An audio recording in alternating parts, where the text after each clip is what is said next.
വിഴിഞ്ഞം തുറമുഖ ഓഹരി വിൽപ്പന നീക്കത്തിൽ അദാനിയുടേത് കരാർ ലംഘനം. ഓഹരി വിൽക്കാൻ സെബിക്ക് നൽകിയ കത്ത് കരാറിന് വിരുദ്ധം. MSCയുമായി ജൂൺ 29-ന് കരാറുണ്ടാക്കി സർക്കാരിനെ അറിയിച്ചത് ജൂലൈ 1-ന് മാത്രമാണ്. കേരള സർക്കാർ അനുവദിച്ചാൽ മാത്രമേ കരാർ പ്രകാരം ഓഹരി വിൽപ്പന സാധ്യമാകൂ. ഓഹരി കൈമാറ്റത്തിൽ നിന്ന് പിന്മാറിയില്ലെങ്കിൽ സർക്കാർ നിയമ നടപടി സ്വീകരിച്ചേക്കും. വിഴിഞ്ഞത്ത് MSCക്ക് വൻ സ്വകാര്യ നിക്ഷേപത്തിന് സർക്കാരിൻ്റെ അനുമതിയില്ലാതെ അവസരമൊരുക്കി പ്രാഥമിക നടപടികളിലേക്ക് കടന്നത് 2015 ഓഗസ്റ്റ് 17-ന് അദാനി പോർട്ടും കേരള സർക്കാരും തമ്മിൽ ഉറപ്പുവെച്ച കരാറിൻ്റെ നഗ്നമായ ലംഘനമാണ് എന്ന വിലയിരുത്തലിലേക്കാണ് സംസ്ഥാന സർക്കാർ എത്തിയിരിക്കുന്നത്. കരാറിൽ കൃത്യമായി പറയുന്നത് 25% മുകളിൽ ഓഹരികൾ വിൽക്കുന്ന സാഹചര്യം ഉണ്ടായാൽ അത് സർക്കാരിനെ മുൻകൂട്ടി അറിയിക്കണം, സർക്കാരിൻ്റെ അനുമതി വാങ്ങണമെന്നാണ്. ആ കാര്യങ്ങൾ വ്യവസ്ഥകളിൽ അങ്ങനെ നിലനിൽക്കെ ആ വ്യവസ്ഥകളുടെ നഗ്നമായ ലംഘനം ഉണ്ടായിരിക്കുന്നു നിലവിലെ സാഹചര്യത്തിൽ, നിലവിലെ നീക്കങ്ങളിലൂടെയെന്നാണ് സർക്കാരിൻ്റെ വിലയിരുത്തൽ. അതുകൊണ്ട് തന്നെയാണ് 13,000 കോടി രൂപയുടെ നിക്ഷേപം നടത്താനുള്ള MSCയുടെ പദ്ധതിയിൽ ആശങ്ക അറിയിച്ചുകൊണ്ട് ആ കാര്യങ്ങൾ എന്തുകൊണ്ട് സർക്കാരിനെ മുൻകൂട്ടി അറിയിച്ചില്ല, സെബിയെ അറിയിക്കുന്നതിന് മുമ്പ് എന്ന് വ്യക്തമാക്കി സംസ്ഥാന സർക്കാർ രംഗത്തെത്തിയിരിക്കുന്നത്. അദാനി പോർട്ടിന് ഇതുമായി ബന്ധപ്പെട്ട് അതൃപ്തി വ്യക്തമാക്കുന്ന കത്ത് മുഖ്യമന്ത്രിയുടെ ഓഫീസ് കഴിഞ്ഞ ദിവസം കൈമാറിയിട്ടുണ്ട്. ജൂൺ 29-ാം തീയതി സെക്യൂരിറ്റീസ് എക്സ്ചേഞ്ച് ബോർഡ് ഓഫ് ഇന്ത്യക്ക്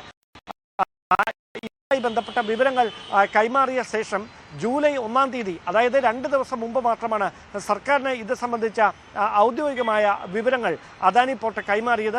അത് തെറ്റായ നടപടിയാണ്, അത് അംഗീകരിക്കാനാവില്ല, അത് രാഷ്ട്രീയമായ സുതാര്യതയില്ല എന്ന തരത്തിലുള്ള വിമർശനങ്ങളിലേക്ക് കൂടി കാര്യങ്ങൾ എത്തിക്കും. അതുകൊണ്ട് സംസ്ഥാനത്തിൻ്റെ താല്പര്യങ്ങൾ സംരക്ഷിച്ചുകൊണ്ട് രാജ്യസുരക്ഷയെ പ്രതികൂലമായി ബാധിക്കാത്തതാണ് കരാറെന്ന് ഉറപ്പുവരുത്തിയാൽ മാത്രമേ അതിന് അനുമതി നൽകാൻ കഴിയൂ എന്ന നിലപാടിൽ ഉറച്ചു നിൽക്കുകയാണ് സംസ്ഥാന സർക്കാർ.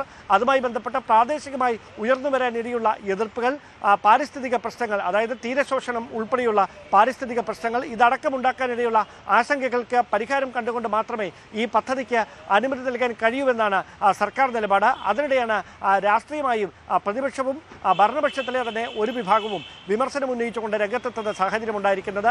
ഇങ്ങനെയൊരു പശ്ചാത്തലത്തിലാണ് ഇപ്പോൾ ഇങ്ങനെ സ്വീകരിച്ചിരിക്കുന്ന നിലപാടിൽ അതൃപ്തി രേഖപ്പെടുത്തിക്കൊണ്ട് മുഖ്യമന്ത്രിയുടെ ഓഫീസ് അദാനി പോർട്ടിന് കത്ത് നൽകിയിരിക്കുന്നത്. അങ്ങനെയെങ്കിൽ അതിന് ഏത് തരത്തിലുള്ള വിശദീകരണമാകും അദാനി പോർട്ടിൻ്റെ ഭാഗത്ത് നിന്ന് ഉണ്ടാകുക എന്നതാകും ഈ കരാറുമായുള്ള തുടർ നീക്കങ്ങളിൽ നിർണായകമായി മാറുക.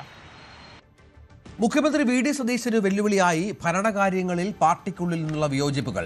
നിയമനങ്ങളിലും PM ശ്രീയിലും മദ്യനികുതിയിലും തുടങ്ങി വിഴിഞ്ഞം ഓഹരി കൈമാറ്റത്തിലും ശക്തമായ എതിർപ്പാണ് കോൺഗ്രസിനുള്ളിൽ ഉയരുന്നത്.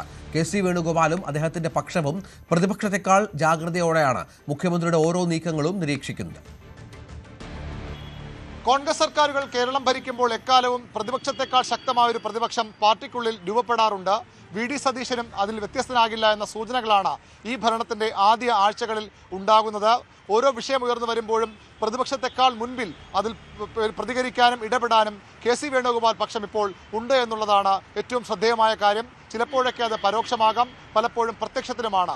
ഏതായാലും ഈ സർക്കാരിൻ്റെ തുടക്കകാലം മുതൽ നിയമന വിഷയങ്ങളിൽ തുടങ്ങി ഒടുവിൽ ശേഷാദ്രിനാഥിൻ്റെ നിയമനത്തിലും മദ്യനയത്തിലും വിഴിഞ്ഞത്തിലുമൊക്കെ ആ പ്രതിപക്ഷ നിര കോൺഗ്രസിനുള്ളിൽ നിന്ന് ഉയർന്നു വരുന്നു. ഇന്നലെ KC വേണുഗോപാൽ തന്നെ അദാനിയെ കുറ്റപ്പെടുത്താനെന്ന രീതിയിൽ ഈ വിഴിഞ്ഞവുമായി ബന്ധപ്പെട്ട കാര്യങ്ങളിൽ സർക്കാരിനെതിരെ പരോക്ഷ വിമർശനവുമായി രംഗത്ത് വന്നിരുന്നു. മദ്യനയത്തിലും വിമർശനം ശക്തമാണ്. പ്രതിപക്ഷം അഴിമതി ആരോപണം ഉന്നയിക്കുന്നുവെങ്കിൽ അങ്ങനെ അഴിമതി ആരോപണം ഉന്നയിക്കുന്നില്ല എന്ന് മാത്രമാണ്. എന്നാൽ ഓരോ നീക്കവും മുഖ്യമന്ത്രിയുടെ ഓരോ ഇടപെടലും വളരെ സൂക്ഷ്മമായി സസൂക്ഷ്മം ഭരണപക്ഷത്തെ പ്രതിപക്ഷം നിരീക്ഷിക്കുന്നുണ്ട്. ഇന്ന് KC വേണുഗോപാൽ പക്ഷത്തുള്ള മന്ത്രിയായ M ലിജു പറഞ്ഞ ഒരു സ്റ്റേറ്റ്മെൻറ്റ് കൂടി വളരെ നിർണായകമാണ്. ഞങ്ങളുടെ പാർട്ടിയിൽ ഏകഛത്രാധിപതികളില്ല എന്നൊരു മുന്നറിയിപ്പ് ഇന്ന് ലിജു നൽകുമ്പോൾ അത് ആരെ ഉദ്ദേശിച്ചുള്ളതെന്ന കാര്യം ഇതിനകം തന്നെ രാഷ്ട്രീയ ചർച്ചയായി ഉയർന്നു കഴിഞ്ഞു. അപ്പോൾ ഏകഛത്രപതികൾ ഇതിനകത്തില്ല. അപ്പോൾ അതുകൊണ്ട് തന്നെ അഭിപ്രായങ്ങൾ ഉയർന്നു വരുന്നതിൽ എന്താണ് തെറ്റ്? അഭിപ്രായങ്ങൾ വരും. അതാണ് കോൺഗ്രസിൻ്റെ സൗന്ദര്യം. അതാണ് ബഹുമാനായ മുഖ്യമന്ത്രി ഉൾപ്പെടെ എല്ലാവരും ആ ഒരു സ്പിരിറ്റിലാണ്. അതുകൊണ്ടാണ് വളരെ കൃത്യമായി ഇതിനെക്കുറിച്ച് പറഞ്ഞത്. മദ്യനയത്തിൽ പരസ്യമായി മന്ത്രിമാർ വി.ഡി. സതീശനെ മുഖ്യമന്ത്രിയെ ന്യായീകരിക്കുമ്പോഴും പലർക്കും അതിൽ അതൃപ്തിയുണ്ട്. എക്സൈസ് മന്ത്രി അടക്കം വാക്കുകൾ അതാണ് സൂചിപ്പിച്ചത്. കോൺഗ്രസിൽ VM സുധീരനെ പോലുള്ള നേതാക്കളുണ്ട്. ലീഗിന് അതിൽ കടുത്ത അതൃപ്തിയുണ്ട്. ലീഗിൻ്റെ നയത്തിന് വിരുദ്ധമെന്ന് നേരത്തെ തന്നെ KM ഷാജി ഉൾപ്പെടെ നേതാക്കൾ പരസ്യമായി പറഞ്ഞു കഴിഞ്ഞു. വിഴിഞ്ഞത്തും സർക്കാരിനെ വി.ഡി. സതീശനെ വരിഞ്ഞു മുറുക്കുകയാണ് ഇപ്പോൾ KC പക്ഷം ചെയ്യുന്നത്. സതീശൻ്റെ പോക്ക് ശരിയല്ല. അങ്ങനെ പോയാൽ പരസ്യമായി തന്നെ ചോദ്യം ചെയ്യുന്ന മുന്നറിയിപ്പായി കൂടി ഇത് മാറുകയാണ്. ഭരണത്തിൻ്റെ ആദ്യ ആഴ്ചകളിൽ തന്നെ 1 മാസം തികയുമ്പോൾ തന്നെ പാർട്ടിക്കുള്ളിലെ പ്രതിപക്ഷം മുഖ്യമന്ത്രിക്ക് വലിയ വെല്ലുവിളി ഉയർത്തുകയാണ്. വിഴിഞ്ഞം വിഷയത്തിൽ മുഖ്യമന്ത്രി കാര്യങ്ങൾ സഭയിൽ വ്യക്തമാക്കിയതാണെന്ന് മന്ത്രി സണ്ണി ജോസഫ്. സർക്കാരിന്റെ അനുമതിയില്ലാതെ ഓഹരി കച്ചവടം പാടില്ലെന്ന് മുഖ്യമന്ത്രി പറഞ്ഞിട്ടുണ്ട്. കരാറിൽ പോരായ്മയുണ്ടെങ്കിൽ പരിഹരിക്കും എന്ന് CM ഉറപ്പു നൽകിയതാണെന്നും സണ്ണി ജോസഫ് വ്യക്തമാക്കി. വിഴിഞ്ഞം തുറമുഖത്തെ ഓഹരി കൈമാറ്റവുമായി ബന്ധപ്പെട്ട് കൂടുതൽ പരിശോധനകൾക്ക് ശേഷം അഭിപ്രായം പറയാമെന്ന് വ്യവസായ മന്ത്രി PK കുഞ്ഞാലിക്കുട്ടി. ഇക്കാര്യത്തിൽ മുഖ്യമന്ത്രി നിയമസഭയിൽ വ്യക്തമായ മറുപടി പറഞ്ഞു. അദാനി ഗ്രൂപ്പ് സർക്കാരിനെ ബന്ധപ്പെട്ട ശേഷമുള്ള കാര്യങ്ങൾ ഗുണമോ ദോഷമോ എന്നത് പരിശോധിക്കും. പഴയ മുഖ്യമന്ത്രിക്ക് തങ്ങളെക്കാൾ കൂടുതൽ കാര്യങ്ങൾ അറിയാം. കരാറിൽ എന്തൊക്കെയാണ് ഉള്ളതെന്ന് അവർക്കല്ലേ കൂടുതൽ അറിയാവൂ എന്നും PK കുഞ്ഞാലിക്കുട്ടി ചോദിച്ചു. വിഴിഞ്ഞം ഓഹരി കച്ചവടത്തിൽ മുഖ്യമന്ത്രിയെ പിന്തുണച്ച് K. ബാബു. സംസ്ഥാന സർക്കാരിനെ ഇരുട്ടിൽ നിർത്തിയുള്ള അദാനിയുടെ നടപടി തെറ്റാണ്. 2 മാസം മുമ്പ് അധികാരത്തിലേറിയ വി.ഡി. സതീശന് യാതൊരു റോളുമില്ലെന്നും K. ബാബു പറഞ്ഞു. 13,000 കോടി നിക്ഷേപിക്കാൻ കമ്പനി മാസങ്ങളോളം പഠനം നടത്തിയിരിക്കണം. കഴിഞ്ഞ സർക്കാർ വിഷയം അറിഞ്ഞിട്ടില്ലേ എന്നും ചോദ്യം ഉയർന്നു. ഓപ്പറേഷൻ തൂഫാൻ വിപുലമാക്കാൻ പ്രത്യേക ദൗത്യ സംഘം രൂപീകരിക്കുമെന്ന് ആഭ്യന്തരമന്ത്രി രമേശ് ചെന്നിത്തല. ലഹരി മാഫിയയുടെ അടിവേരടത്തിട്ടേ നിർത്തൂ. ലഹരിയുടെ തലസ്ഥാനമെന്ന പെരുമ്പാവൂരിന്റെ കുപ്രസിദ്ധി മാറ്റണമെന്നും തൂഫാൻ ജാഗരൺ റാലിയിൽ രമേശ് ചെന്നിത്തല പറഞ്ഞു.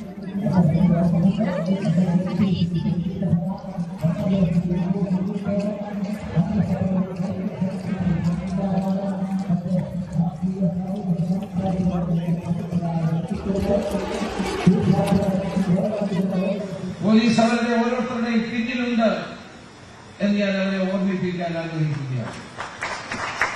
തുഫാൻ ആഞ്ഞടിച്ചപ്പോൾ 5260 കേസുകളിലായി 5634 അറസ്റ്റ് ഇന്ന് 12 മണി വരെ നടന്നിട്ടുണ്ട് എന്ന് ഞാൻ അറിയിക്കുകയാണ്. ഇതൊരു ചരിത്രമാണ്. ഒരുപക്ഷെ ഇന്ത്യയിൽ മറ്റൊരു സംസ്ഥാനത്തും ഇതുപോലെയുള്ള ഈ മയക്കുമരുന്നിനെതിരെയുള്ള ഇത്രയും വലിയൊരു പോരാട്ടം നടന്നിട്ടില്ല. കേരളത്തിൽ പ്രവർത്തിക്കുന്ന കേന്ദ്ര ഏജൻസികൾ എല്ലാവരും മറൈൻ പോലീസ്, അതോടൊപ്പം തന്നെ ഇന്റലിജൻസ്, കസ്റ്റംസ്, CRPF ഉൾപ്പെടെയുള്ള ആന്റി നർക്കോട്ടിക് ബ്യൂറോ ഉൾപ്പെടെയുള്ള എല്ലാ ഉദ്യോഗസ്ഥന്മാരുടെ യോഗം പോലീസ് ഹെഡ്ക്വാർട്ടേഴ്സിൽ വിളിച്ചു ഞാനും പങ്കെടുത്തതാണ്. അവരുടെ എല്ലാ സഹായം നമുക്ക് ലഭിക്കുക. പെരുമ്പാവൂർ ലഹരി ക്യാപിറ്റൽ എന്ന കുപ്രസിദ്ധി മാറണം. ഞാൻ നേരത്തെ പറഞ്ഞ പോലെ ചരിത്രത്തിൽ അടയാളപ്പെടുത്തിയിട്ടുള്ള പവിത്രവും മനോഹരവുമായ സ്ഥലമാണിവിടെ. തന്നെയുമല്ല ബുദ്ധിശാലികളായ ജനങ്ങൾ താമസിക്കുന്ന ഒരു നാടാണ് പെരുമ്പാവൂർ. പെരുമ്പാവൂർ ലഹരി ഉപയോഗിക്കുന്നവർ കൂടുതൽ ഒരുപക്ഷെ അതിഥി തൊഴിലാളികളാകാം. പക്ഷേ വ്യാപനം നടത്തുന്ന അവർ മാത്രമല്ല, മലയാളികളുമുണ്ട്. തൊഴിലാളികളെ മറയാക്കി പ്രവർത്തിക്കുന്ന ആളുകളുമുണ്ട് എന്നുള്ള സത്യം നമ്മൾ കാണാതെ കടന്നു. തുഫാൻ ജാഗരൺ റാലിയിൽ ജനപ്രതിനിധികളും DGPയും അടക്കം പ്രമുഖർ പങ്കെടുത്തു.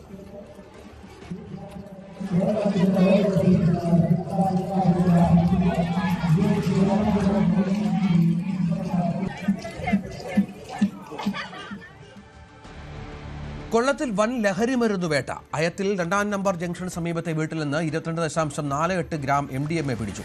നബീൻ എന്നയാളുടെ വീട്ടിൽ നിന്നാണ് സിറ്റി ഡാൻസ് ഓഫ് MDMA പിടികൂടിയത്. നബീൻ, സുഹൃത്തായ മുഹമ്മദ് അലി എന്നിവരെ കസ്റ്റഡിയിലെടുത്തു.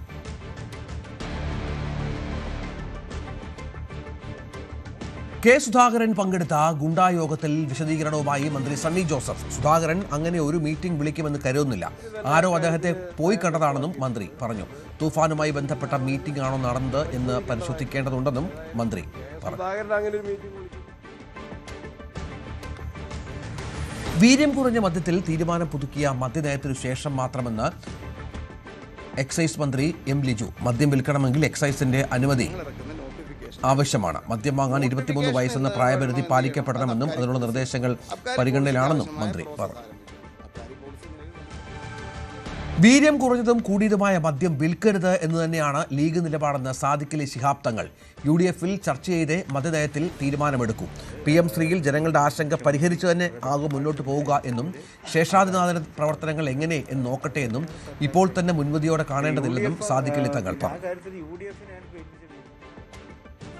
മദ്യനയത്തിൽ ആഭ്യന്തരമന്ത്രി രമേശ് ചെന്നിത്തലയെ വേദിയിലിരുത്തി വിമർശിച്ച് മാർത്തോമാ സഭാ അധ്യക്ഷൻ തിയോഡോഷ്യസ് മെത്രാപ്പോലീത്ത. മദ്യം പൂർണ്ണമായും വർജിക്കുകയാണ് സഭയുടെ ലക്ഷ്യം. ഒരുതരം ലഹരിയും സമൂഹത്തിൽ ഉണ്ടാവാൻ പാടില്ല. വീര്യം കുറഞ്ഞ മദ്യത്തിന് നികുതി കുറച്ചതിലും വിമർശനം. അതേസമയം വീര്യം കുറഞ്ഞ മദ്യത്തിന് നികുതി കുറയ്ക്കുന്ന കാര്യം തീരുമാനിച്ചില്ല എന്നായിരുന്നു ചെന്നിത്തലയുടെ മറുപടി. മാർത്തോമാ സഭാധ്യക്ഷൻ പറഞ്ഞ കാര്യങ്ങൾ സർക്കാരിന്റെ ശ്രദ്ധയിൽപ്പെടുത്തുമെന്നും അദ്ദേഹം പറഞ്ഞു. കശുവണ്ടി വികസന കോർപ്പറേഷൻ അഴിമതിയിലെ പ്രോസിക്യൂഷൻ അനുമതി ഉത്തരവിൽ ഹൈക്കോടതിക്കെതിരെ സർക്കാർ. ഹൈക്കോടതി സർക്കാരിന്റെ അധികാരപരിധി കടന്നുകയറിയെന്നാണ് വിമർശനം. കോടതിയുടെ ഉത്തരവ് അനുസരിക്കാൻ സർക്കാരിനോട് ആവശ്യപ്പെട്ടു. പ്രോസിക്യൂഷൻ അനുമതി ഉത്തരവിലാണ് സർക്കാരിന്റെ പരാമർശം. കശുവണ്ടി വികസന കോർപ്പറേഷൻ അഴിമതിയുമായി ബന്ധപ്പെട്ട് പ്രതികളെ പ്രോസിക്യൂട്ട് ചെയ്യാനുള്ള അനുമതി കഴിഞ്ഞ ദിവസം സർക്കാർ ഹൈക്കോടതിയിൽ നൽകിയിരുന്നു. അതേസമയം പ്രതികളെ പ്രോസിക്യൂട്ട് ചെയ്യാനുള്ള അനുമതി ഹൈക്കോടതിയുടെ നിർബന്ധത്തെ തുടർന്നാണ് എന്നാണ് അനുമതി ഉത്തരവിൽ സർക്കാർ സൂചിപ്പിച്ചിരിക്കുന്നത്. സർക്കാരിന്റെ അധികാര പരിധികളിൽ ഹൈക്കോടതി കടന്നു കയറുകയാണ്. ഹൈക്കോടതി നിർബന്ധപൂർവ്വം പ്രോസിക്യൂഷൻ അനുമതി നൽകാൻ നിർബന്ധിക്കുകയായിരുന്നു. അത് പ്രോസിക്യൂഷൻ അനുമതി നൽകാനുള്ള നിർദ്ദേശം സർക്കാരിന്റെ അധികാര പരിധിയിലേക്കുള്ള കടന്നുകയറ്റമാണ് എന്നാണ് ഇതിൽ സൂചിപ്പിച്ചിരിക്കുന്നത്. അതുമാത്രമല്ല, കോടതിയുടെ ഉത്തരവ് അനുസരിക്കാൻ സർക്കാരിനോട് ആവശ്യപ്പെടുകയും ചെയ്തു. പ്രോസിക്യൂഷൻ അനുമതി ഉത്തരവിലാണ് ഇത്തരത്തിലൊരു പരാമർശം. അതേസമയം പ്രതികൾക്ക് ഇതുമായി ബന്ധപ്പെട്ട അപ്പീലിനുള്ള അവകാശമുണ്ട്. ആ അപ്പീലിനുള്ള അവകാശം കൂടി നിലനിർത്തിയാണ് എന്ന് അനുമതി ഉത്തരവിൽ സർക്കാർ വ്യക്തമാക്കുന്നുണ്ട്. കഴിഞ്ഞ ദിവസമാണ് സർക്കാർ ഈ കോടതിയിൽ പ്രോസിക്യൂഷൻ അനുമതി നൽകിയിരിക്കുന്നത്. INTUC സംസ്ഥാന പ്രസിഡന്റ് R. ചന്ദ്രശേഖരനും അതുപോലെ തന്നെ മുൻ കശുവണ്ടി വികസന കോർപ്പറേഷൻ മുൻ MD KA രതീഷിനെയും പ്രോസിക്യൂട്ട് ചെയ്യാനുള്ള അനുമതിയാണ് സർക്കാർ നൽകുന്നത്. 18 വർഷമായി നീണ്ടുനിന്നിരുന്ന കേസാണ്. കശുവണ്ടി വികസന കോർപ്പറേഷനിൽ നടന്നിരുന്ന അഴിമതി, അത് ഇറക്കുമതിയുമായി ബന്ധപ്പെട്ട് തോട്ടണ്ടി ഇറക്കുമതിയുമായി ബന്ധപ്പെട്ടും 1400 കോടി രൂപയിൽ 500 കോടി രൂപയുടെ അഴിമതിയാണ് കണ്ടെത്തിയിരുന്നത്. 2 പതിറ്റാണ്ട് നീണ്ടിട്ടുള്ള ഒരു കേസ്. അതിൽ കഴിഞ്ഞ 5 വർഷം 2020-ലാണ് CBI ഇതുമായി ബന്ധപ്പെട്ടുള്ള കുറ്റപത്രം സമർപ്പിച്ചത്. പക്ഷേ പ്രതികളെ പ്രോസിക്യൂട്ട് ചെയ്യാനുള്ള അനുമതി സർക്കാർ നൽകിയിരുന്നില്ല. അതേസമയം കഴിഞ്ഞ 5 വർഷമായി ഈ അനുമതിയുമായി സർക്കാരിനോട് അനുമതി തേടുന്നുണ്ട്. പക്ഷേ 3 തവണയാണ് ഇടത് സർക്കാർ ഇതുമായി ബന്ധപ്പെട്ടുള്ള അനുമതി നിഷേധിച്ചത്. കഴിഞ്ഞ ദിവസം അതുമായി ബന്ധപ്പെട്ട് ഈ വ്യവസായ വികസന corporation principal secretary Muhammad Hanish കോടതിയിൽ മാപ്പ് പറയേണ്ടുന്ന സാഹചര്യമുണ്ട്. കോടതി അലക്ഷ്യത്തിന്, അതായത് സർക്കാരിന് അനുമതി നൽകാത്തതും സർക്കാർ പ്രോസിക്യൂഷൻ അനുമതി നൽകാത്തതുമായി ബന്ധപ്പെട്ട് കോടതി അലക്ഷ്യത്തിന് ഹൈക്കോടതി കേസെടുത്തിരുന്നു. അതിനാണ് മുഹമ്മദ് ഹനീഷ് കോടതിയിൽ ഹാജരായി നിരുപാധികം മാപ്പപേക്ഷ നൽകുന്ന സാഹചര്യം ഉണ്ടായിട്ടില്ല. എന്തായാലും ഇത് ബുധനാഴ്ചത്തേക്ക് വീണ്ടും കേസ് പരിഗണിക്കും. ഈ മാപ്പപേക്ഷയും അതുപോലെ തന്നെ സർക്കാരിന്റെ പ്രോസിക്യൂഷൻ അനുമതിയും ബുധനാഴ്ച വീണ്ടും പരിഗണിക്കും. അതിനു മുൻപാണ് ഇത്തരത്തിൽ ഹൈക്കോടതിയുടെ നിർബന്ധപ്രകാരമാണ് ഹൈക്കോടതിയിൽ സർക്കാർ ഇത്തരത്തിലുള്ള ഒരു അനുമതി പത്രം സമർപ്പിച്ചത് എന്നുള്ള കാര്യമാണ് സർക്കാർ തന്നെ വ്യക്തമാക്കുന്നത്. പ്രതിപക്ഷ നേതാവ് പിണറായി വിജയന്റെ വീട്ടിൽ പരിശോധനയ്ക്കെത്തിയ ED ഉദ്യോഗസ്ഥർക്ക് എതിരായ ആക്രമണത്തിൽ CBI അന്വേഷണം ആവശ്യമില്ലെന്ന് സംസ്ഥാന സർക്കാർ ഹൈക്കോടതിയിൽ. അന്വേഷണം ശരിയായ ദിശയിലാണെന്ന് DIG വ്യക്തമാക്കി. പൊതുതാൽപര്യ ഹർജി തള്ളണമെന്നും സർക്കാർ ആവശ്യപ്പെട്ടു. ഇന്റലിജൻസ് വീഴ്ചയുണ്ടെന്ന ആരോപണം ശരിയല്ലെന്നും സർക്കാർ ഹൈക്കോടതി അറിയിച്ചു. ആക്രമണക്കേസിൽ ഇതുവരെ 25 പ്രതികളെ തിരിച്ചറിഞ്ഞ് അറസ്റ്റ് ചെയ്തു.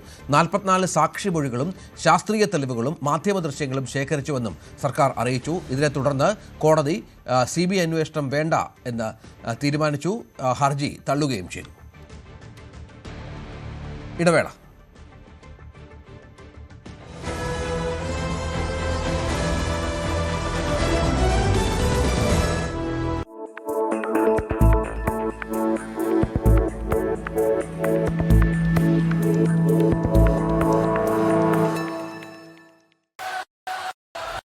You think champion made in the arena?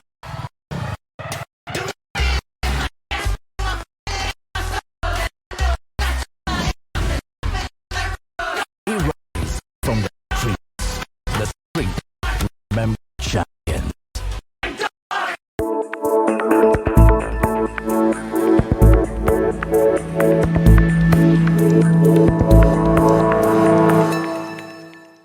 Indian സാമ്പത്തിക രംഗവും ഭരണനിർവഹണ സംവിധാനങ്ങളും ഡിജിറ്റൽ യുഗത്തിന്റെ അടുത്ത ഘട്ടത്തിലേക്ക് ചുവടുവെക്കുകയാണ്. ഓരോ ധനകാര്യ വർഷത്തിന്റെയും പകുതി അടയാളപ്പെടുത്തുന്ന ജൂലൈ മാസം സാധാരണയായി പുതിയ സാമ്പത്തിക അച്ചടക്കങ്ങളുടെയും പരിഷ്കാരങ്ങളുടെയും തുടക്കമാകാറുണ്ട്. ഈ വർഷവും അതിൽ ഒട്ടും കുറവല്ല. രാജ്യത്തെ സാധാരണക്കാരായ സാധാരണ പൗരന്മാർ മുതൽ വൻകിട നികുതിദായകർ വരെയും നിത്യേന UPI ഇടപാടുകൾ നടത്തുന്നവർ മുതൽ ഇന്ത്യൻ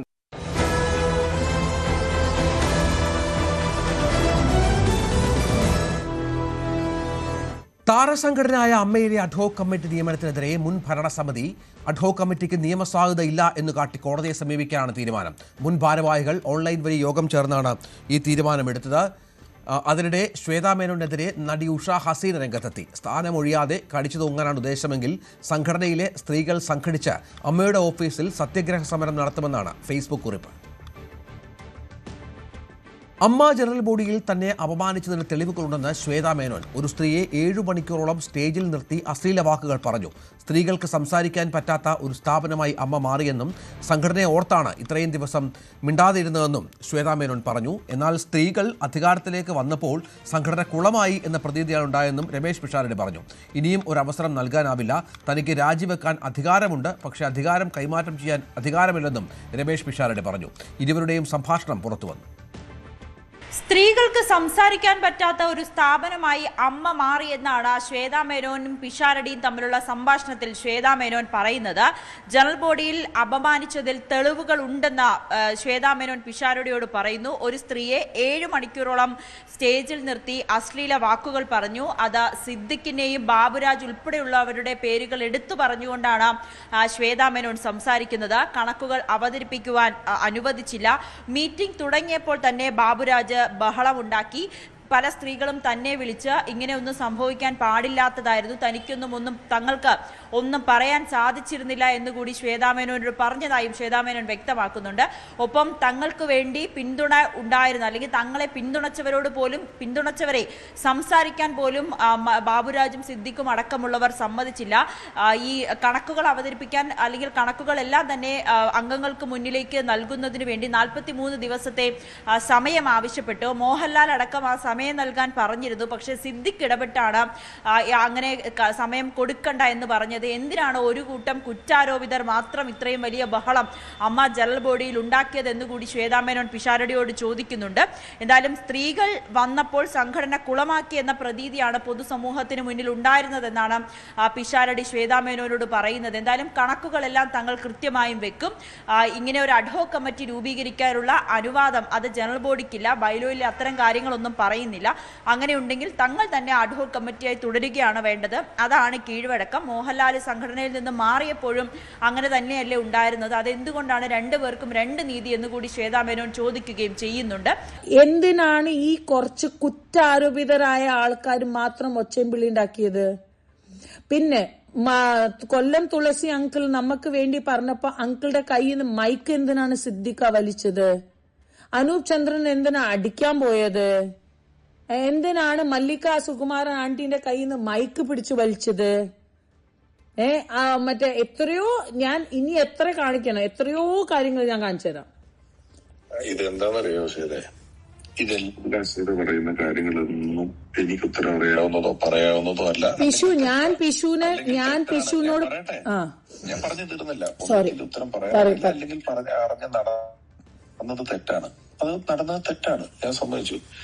ഇവിടെ ഇപ്പൊ നമ്മൾ എന്തുകൊണ്ട് അത് ശ്രദ്ധയ്ക്ക് മേടിച്ചു, എന്തുകൊണ്ട് ബാബുരാജ് പറഞ്ഞു, എന്തുകൊണ്ട് ഇത് ചെയ്തു എന്ന് നമ്മൾ ചോദിക്കുന്നത് പോലെ തന്നെ ഇവര് നമ്മുടെ കഴിഞ്ഞ കമ്മിറ്റിയെ പറ്റി ഇതുപോലൊരു 15 ചോദ്യങ്ങൾ ചോദിക്കുകയാണ്.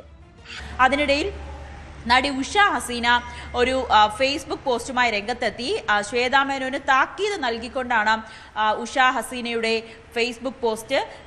ഇനിയും ഈ ഭാരവാഹിത്വത്തിൽ നിന്നും മാറിയില്ലെങ്കിൽ അല്ലെങ്കിൽ സംഘടനയിൽ കടിച്ചു തൂങ്ങി നിൽക്കാനാണ് തീരുമാനമെങ്കിൽ സ്ത്രീകൾ എല്ലാവരും ചേർന്ന് സംഘടനയ്ക്ക് മുന്നിൽ പ്രതിഷേധവുമായി എത്തുമെന്നുകൂടി ഉഷ ഹസീന പറയുന്നുണ്ട്. വളരെ മോശമായിട്ടുള്ള രീതിയിലാണ് ശ്വേതാ മേനോന്റെ ഭാരവാഹികളെ കമ്മിറ്റി മുന്നോട്ട് പോയത്. ഇതിൽ വലിയ എതിർപ്പാണ് ജനറൽ ബോഡിക്ക് മൊത്തത്തിലുണ്ടായിരുന്നത്. അവരെല്ലാവരും ചേർന്നെടുത്ത തീരുമാനമാണ് ഇത് എന്നുകൂടിയാണ് ഉഷ ഹസീന വ്യക്തമാക്കുന്നത്. എന്തായാലും താരസംഘടനയായ അമ്മയിലെ പ്രശ്നങ്ങൾ അവസാനിക്കുന്നില്ല. വീണ്ടും കോടതിയിലേക്ക് ഒരു നിയമ പോരാട്ടവുമായി മുന്നോട്ട് പോകാനാണ് നടി ശ്വേതാ മേനോനും മറ്റ് ഭാരവാഹികളും തീരുമാനിച്ചിരിക്കുന്നത്. അതിനിടെ ജയൻ ചേർത്തല, കൈലാഷ് അടക്കമുള്ളവർ ഇന്നലെ രാത്രിയോട്, ജോയി മാത്യു അടക്കമുള്ളവർ ഇന്നലെ രാത്രിയോടുകൂടി തന്നെ രാജിക്കത്ത് കൈമാറുകയും ചെയ്തു. അമ്മയുടെ നേതൃത്വത്തിൽ ഒരു സ്ത്രീ വന്നതുകൊണ്ട് കാര്യമില്ലെന്ന് ജോയി മാത്യു പറഞ്ഞു. ഭരണസമിതിക്ക് ശരിയായ രീതിയിൽ സംഘടനയെ മുന്നോട്ട് കൊണ്ടുപോകാൻ കഴിയില്ല. ഭൂരിപക്ഷ അഭിപ്രായം മിക്കവാറും മണ്ടത്തരങ്ങളാകും. അമ്മ സംഘടനയിൽ നിന്നുള്ള രാജി 2 മാസം മുൻപേ സമർപ്പിച്ചതാണെന്നും ജോയി മാത്യു പറഞ്ഞു. ഒരു സ്ത്രീ നേതൃത്വത്തിൽ വന്നുകൊണ്ട് കാര്യമില്ല, അത് വെറുതെ പറയുന്നതാണ്. ഒരു സ്ത്രീകൾ വന്നാലൊക്കെ ശരിയാവും എന്നൊക്കെ. അതൊരു പുരുഷനാണെങ്കിലും സ്ത്രീയാണെങ്കിലും അവർ ഉത്തരവാദിത്വത്തോടെ കാര്യങ്ങൾ ചെയ്യുകയാണെങ്കിൽ പ്രശ്നങ്ങൾ സോൾവ് ആയി മാറാനാണ്. കാരണം ഇത് പടലപ്പിണക്കങ്ങളും പരസ്പരമുള്ള അധികാര വടംവലിയും അധികാര കൊതിയും ഇങ്ങനെയൊക്കെയുള്ളൊരു സംഘമാണ്. അതായത് ഒരു പാനലായിട്ട് ജയിച്ചു വന്നതല്ല. നമ്മളൊരു പാനലായിട്ട് ജയിച്ചു വരുമ്പോൾ നമുക്കൊരു പോളിസി ഉണ്ടാവും. ഏത് രാഷ്ട്രീയ പാർട്ടിയാണെങ്കിലും അങ്ങനെ, അല്ലെങ്കിൽ ഒരു ഗ്രൂപ്പായിട്ട് വരുമ്പോൾ. ഇത് ഇൻഡിവിജ്വലായിട്ട് മത്സരിച്ചിട്ട് വരുന്ന ആൾക്കാരാണ്. ഇൻഡിവിജ്വലായിട്ട് മത്സരിച്ച് വരുമ്പോൾ അവർക്കൊക്കെ സ്വകാര്യ താല്പര്യങ്ങളുണ്ടാവുക. അപ്പോൾ ആ സ്വകാര്യ താല്പര്യങ്ങൾ തമ്മിൽ ഏറ്റുമുട്ടും. അപ്പോഴാണ് പരസ്പര സ്പർദ്ധ വരുന്നു, പോലീസ് കേസിലെത്തുന്നു, മറ്റേയാൾ എന്നെ മോശം പേര് വിളിച്ചെന്ന് പറയുന്നു, അത് കേസാവുന്നു. ഇങ്ങനെ പോലീസ് കേസിലേക്ക് എത്തിക്കുന്ന അവസ്ഥയിലേക്ക് കാര്യങ്ങൾ കൊണ്ടുപോകാൻ ഇടവരുത്താത്ത ഒരു നേതൃത്വം വേണ്ടത്. നേതൃത്വം എന്ന് പറഞ്ഞാൽ നമ്മളെ എതിർ ശബ്ദത്തെ പോലും കൂടെ നിർത്താൻ സാധിക്കുന്ന ഒരു കഴിവാണ്. അതില്ലാത്തതുകൊണ്ടാണ് ഇത്രയധികം പ്രശ്നങ്ങളുണ്ടായത്. തുടക്കത്തിലേ പ്രശ്നങ്ങളായിരുന്നു. പത്തനംതിട്ടയിലും ഷിഗല്ല സ്ഥിരീകരിച്ചു. എഴീക്കാട് ഉന്നതിയിലെ 10 വയസ്സുകാരിക്കാണ് രോഗം. കോഴഞ്ചേരി ജില്ലാ ആശുപത്രിയിൽ ചികിത്സയിൽ കഴിയുന്ന കുട്ടിയുടെ ആരോഗ്യനില തൃപ്തികരമാണെന്ന് ഡോക്ടർമാർ അറിയിച്ചു. പാറശാല പ്ലാമൂട്ടുകട കാക്രയ്ക്ക് സമീപം സ്കൂൾ വാൻ കനാലിലേക്ക് മറിഞ്ഞ് 3 വിദ്യാർത്ഥികൾക്ക് പരിക്ക്. ചെങ്കലിൽ പ്രവർത്തിക്കുന്ന ന്യൂജ്യോതി പബ്ലിക് സ്കൂളിന്റെ വാനാണ് അപകടത്തിൽപ്പെട്ടത്. കനാൽ റോഡിൽ സഞ്ചരിക്കുന്നതിനിടയിൽ നിയന്ത്രണം വിട്ട് മറിയുകയായിരുന്നു.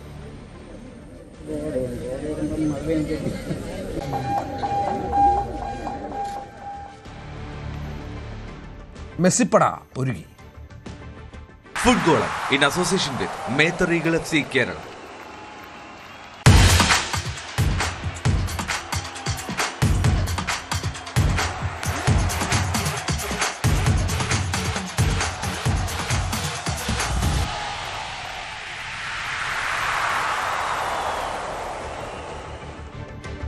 ലോകകപ്പിൽ നിലവിലെ ചാമ്പ്യന്മാർക്ക് ഇന്ന് നോക്കൌട്ട് പരീക്ഷ. ആദ്യ ലോകകപ്പിൽ തന്നെ അവിസ്മരണീയ പ്രകടനം നടത്തിയ കേപ്പ് വെർഡെയാണ് അർജന്റീനയുടെ എതിരാളി. രാവിലെ 3:30 മയാമിയിലാണ് മത്സരം.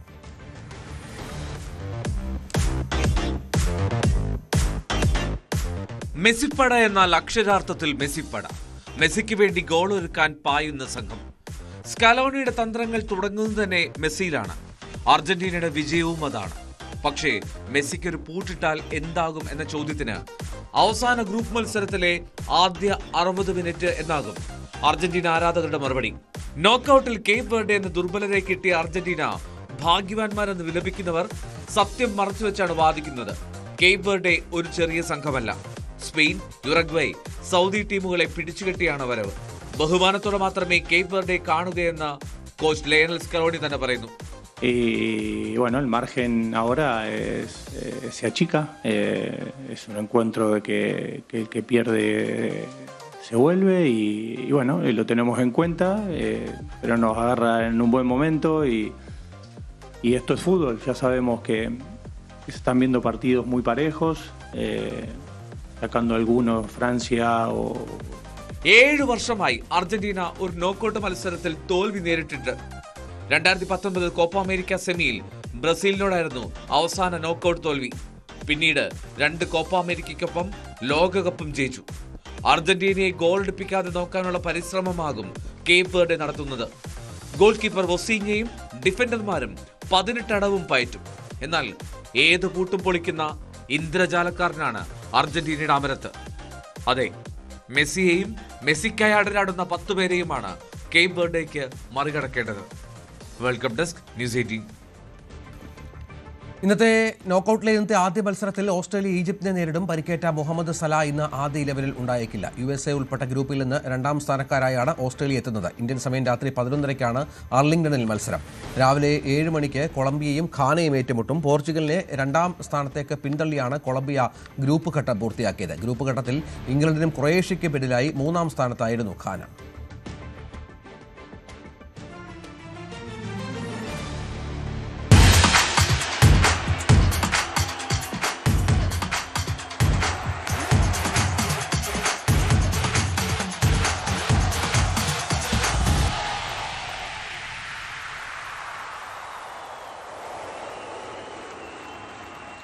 ഫുട്ബോൾ ഇൻ അസോസിയേഷൻ വിത്ത് മേത്തർ ഈഗിൾ FC കേരള. സ്വർണം 22 ക്യാരറ്റ് സ്വർണം വെള്ളി നിരക്കുകൾ. കവിത ഗോൾഡ് ആൻഡ് ഡയമണ്ട്സ് ഇന്നത്തെ സ്വർണം വെള്ളി നിരക്കുകൾ നിങ്ങൾക്കായി സമർപ്പിച്ചത് Kavitha gold and diamonds, the versatile jeweller. സ്വർണം 22 ക്യാരറ്റ് ഗ്രാമിന് 13,475, പവന് 1,07,800. സ്വർണം 18 ക്യാരറ്റ് ഗ്രാമിന് 11,130, പവന് 89,040. വെള്ളി ഗ്രാമിന് 250, കിലോയ്ക്ക് 2,50,000. കവിത ഗോൾഡ് ആൻഡ് ഡയമണ്ട്സ് ഇന്നത്തെ സ്വർണം വെള്ളി നിരക്കുകൾ നിങ്ങൾക്കായി സമർപ്പിക്കുന്നത് Kavitha gold and diamonds, the versatile jeweller. ഇടവേള.